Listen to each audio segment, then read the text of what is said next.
ಮಾಡ್ಬಿಟ್ಟು ಹೋಗ್ಬಿಟ್ಟು ಎಲ್ಲೆಲ್ಲ ಸ್ಕೂಲಿಗೆ ಮಕ್ಕಳನ್ನ ಬಿಟ್ಬಿಟ್ಟು ಅಲ್ಲಿಂದ ಕೆಲಸದಿಂದ ಹೋಗಿದ್ರು ಅನ್ಕೋ ಶಿವ ಅಂತ ಕೂತ್ಕೊಂಡ್ವಿ. ಮತ್ತೆ ಊಟ ಮಾಡಿದ್ದು ಅಲ್ಲಿ ಟಿಫನ್ ಕಟ್ಕೊಂಡೋಗಿ ತಿಂದಿದ್ದು ಬಂದು ಅದೇ ಪಾತ್ರೆನ ಮಧ್ಯಾಹ್ನ ತೊಳಿಬೇಕಂದ್ರೆ ಎಷ್ಟು ನೋವಾಗುತ್ತೆ ಗೊತ್ತಾ ಕಣ್ರಕ್ಕ. ಅದು ಯಾರಿಗೂ ಗೊತ್ತಾಗಲ್ಲ, ಅದು ಹಿಂಸೆ ಆಗುತ್ತೆ ಒಳಗಡೆಯಿಂದ. ಸರಿ ಹೋಗ್ಲಿ, ಎಲ್ಲ ಕೆಲಸ ಮುಗಿದು ಸಾಯಂಕಾಲ ಬಂದು ಅಯ್ಯೋ ಶಿವ ಕಾಫಿ ಕುಡಿಯೋಣ ಅನ್ಕೊಂಡ್ರಿ. ಯೂಸು ಮುಂದೆ ನಮ್ಮ ಅತ್ತೆ ಇರ್ತಾರಲ್ಲ, ಹೋಗಿ ಪಾತ್ರೆ ಬಿದ್ದಿದೆ ಅಲ್ಲೆಲ್ಲ ಇರಬಾರ್ದು, ಹೋಗಿ ಫಸ್ಟ್ ತೊಳಿ ಅಂತಾಳೆ. ಈ ಮುತ್ತಿಗೆನ ಯಾವತ್ತಾದ್ರೂ ಲಾಂಡ್ರಿಲಿ ಹಾಕ್ಬಿಟ್ಟು ಒಗ್ಬಿಡ್ಬೇಕು ಅನ್ಸುತ್ತೆ. ಆದರೂ ಏನು ಮಾಡೋದು ಕಣ್ರಕ್ಕ, ಅತ್ತೆ ಆಯ್ತಲ್ಲ ಸರಿ ಹೋಗ್ಲಿ ಅಂತ ಪಾತ್ರೆ ತೊಳಿತೀವಿ. ಈ ಮುಂದೆ ಹೋದ್ ಏನು ಕೋಪ ಬರುತ್ತಂದ್ರೆ, ಎಲ್ಲ ಊಟ ಮಾಡಿ ಪಾತ್ರೆ ತೊಳೆದಾಗ ಮತ್ತೆ ಇನ್ನು ಸ್ವಲ್ಪ ಪಾತ್ರೆ ಬೀಳುತ್ತಲ್ಲ, ಎಷ್ಟು ಹೊಟ್ಟೆ ಉರಿದೋಗುತ್ತೆ ನಮಗೆ ಗೊತ್ತಾ.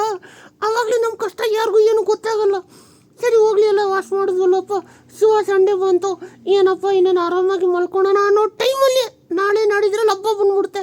ಅವಾಗ ಮನೆ ಫುಲ್ಲು ಕ್ಲೀನ್ ಮಾಡಬೇಕು ಅನ್ಸುತ್ತೆ. ಅರ್ಧ ಕ್ಲೀನ್ ಮಾಡಿದ್ರು ಇನ್ನೂ ಅರ್ಧ ಆಗಿರಲ್ಲ. ಒಳಗಡೆ ಅರ್ಧ ಹಾರ್ಟ್ ಅಟ್ಯಾಕ್ ಬಂದ್ಬಿಡಿರುತ್ತೆ. ಆದರೂ ನಾವು ಯಾರಿಗೂ ಹೇಳಲ್ಲ ಕಣ್ರಕ್ಕ. ನಮ್ಮ ಕಷ್ಟ ಇಷ್ಟೆಲ್ಲ ಹಿಡ್ಕೊಂಡು ಆದರೂ ನಾವು ಇಷ್ಟು ಸಂಸಾರ ಮಾಡ್ತೀವಿ.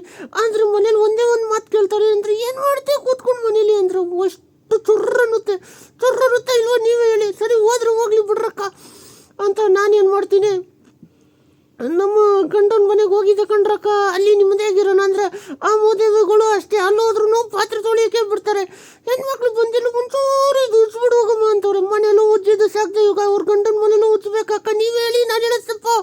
ಸರಿ ಹೋಗ್ಲಿ ಬಿಡ್ರಕ್ಕ, ನನ್ನ ಕತೆ ಏನೇ ಕೇಳ್ತಾರ. ಯಾಕಂದರೆ ತುಂಬ ದಿವಸ ಬಿಟ್ಟು ವಿಡಿಯೋ ಮಾಡ್ತಾ ಇದ್ದೀನಿ ಕಣ್ರಕ್ಕ, ಅದ್ರಗೋಸ್ಕರ ಎಲ್ಲೆಲ್ಲೂ ನೋತೈತೆ, ಅಡ್ಜಸ್ಟ್ ಮಾಡ್ಕೊಳ್ಳಿ. ಸೊ ಈ ಪಾತ್ರೆ ತೊಳಿ ತುಂಬ ಕಷ್ಟ ಕಣ್ರಕ್ಕ, ನಿಜ ಹೇಳ್ತೀನಿ. ನಮ್ಮ ಮನೇಲಿ ಪಾತ್ರೆ ತೊಳಿ ಅಂದ ತಕ್ಷಣ ಓಡೋಗ್ಬಿಡ್ತೀನಿ ನಾನು, ಹೆಂಗೆ ನಿಮ್ಗಿಂತ ಸ್ಪೀಡು ನಾನು. ಸರಿ ಹೋದ್ರೆ ಹೋಗ್ಲಿ ಬಿಡಿ ಕಣಕ್ಕ. ಈ ಹಬ್ಬ ಬಂದ್ಬಿಟ್ರೆ ಮಾತ್ರ ಹೆಣ್ಮಕ್ಳು ಮಾತ್ರ ತುಂಬ ಕಷ್ಟ ಗೊತ್ತಾಗಲ್ಲಕ್ಕ. ಮನೆ ಕ್ಲೀನ್ ಮಾಡು, ವರಂಡ ಗುಡಿಸು, ಆಮೇಲೆ ಅದು ಈ ಮುತ್ತಿಗೆಗಳು ಮೇಲೆ ಅಂಡೆಗಳಿಟ್ಟಿರುತ್ತೆ ದೊಡ್ಡದು, ಅದನ್ನೆಲ್ಲ ವಾಶ್ ಮಾಡು, ಕ್ಲೀನಾಗಿ ಸೈನಿಂಗ್ ಹೊಡಿಬೇಕು. ಮುತ್ತಿಗೆಗಳು ಕಾಟ ಬೇರೆ, ಸೈನಿಂಗ್ ಹೊಡೆದಿಲ್ಲ ಅಂದರೆ ಸರಿ ತೊಳ್ದಿಲ್ಲ ಅಂತಾರೆ. ಸಂಪ್ರದಾಯ ಬೇರೆ ನೋಡ್ತಾರೆ. ಯಾಕ ಇವಾಗ ಸ್ಕೂಲ್ದು ಜೂನ್ ಜುಲೈ ಮುಗಿತಕೊಂಡ್ರಕ್ಕ, ಆಗಸ್ಟು ಇನ್ಮೇಲೆ ಹಬ್ಬ ತೊಳಿಯೋದೇ ಜೀವನ ಆಗ್ಬಿಟ್ಟೈತೆ. ಇವಾಗ ಏನು ಮಾಡಲಿ ನೀವೇ ಹೇಳಿ. ಹೆಣ್ಣಾಗ ನಾನು ಊಟ ತಪ್ಪ, ಹೆಣ್ಣಾಗ ನೀವು ಊಟ ತಪ್ಪ, ಹೆಣ್ಣಾಗ ಯಾರು ಊಟ ತಪ್ಪ ನೀವೇ ಹೇಳಿ. ನಾನೇನಂತೂ ಅಲ್ಲ ಕಣ್ರಕ್ಕ, ಹೋದ್ರೆ ಹೋಗ್ಲಿ ಬಿಡಿ. ಸೊ ನಿಮ್ಮ ಕಷ್ಟ ಎಲ್ಲ ನನಗೆ ಗೊತ್ತು. ಈ ಪಾತ್ರೆ ಎಲ್ಲ ತೊಳೆದು ಎಷ್ಟು ಕಷ್ಟ ಅನುಭವಿಸ್ತಾ ಇದ್ದೀರ ನಿಮಗೆ ಮಾತ್ರ ಗೊತ್ತಿರುತ್ತೆ.